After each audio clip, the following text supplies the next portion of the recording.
মার্কিন president Donald ট্রাম্পের সঙ্গে শুল্ক যুদ্ধে ভারতকে টেক্কা দিল বাংলাদেশ। মার্কিন বাজারে ভারতের উপর 25% শুল্কের বিপরীতে এখন বাংলাদেশের শুল্ক 37% থেকে কমে হয়েছে 20%। দ্বিতীয় মেয়াদে ক্ষমতায় বসার পর শতাধিক দেশের ওপর চড়া হারে শুল্ক আরোপের ঘোষণা দেন মার্কিন প্রেসিডেন্ট ডোনাল্ড ট্রাম্প।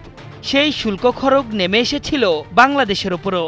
দেশের টালমাটাল পরিস্থিতির মধ্যে ট্রাম্পের 37% শুল্ক আরোপ বাড়তি চাপ তৈরি করেছিল অন্তর্বর্তী সরকারের উপর। তবে সেই যুদ্ধে অনেকটাই জয় পেয়েছে বাংলাদেশ, এ কথা এখন বলাই যায়। দীর্ঘ আলোচনার পর নির্বাহী আদেশে 17 পয়েন্ট কমিয়ে বাংলাদেশের উপর 20% শুল্ক আরোপের সিদ্ধান্ত নিয়েছে মার্কিন কর্তৃপক্ষ।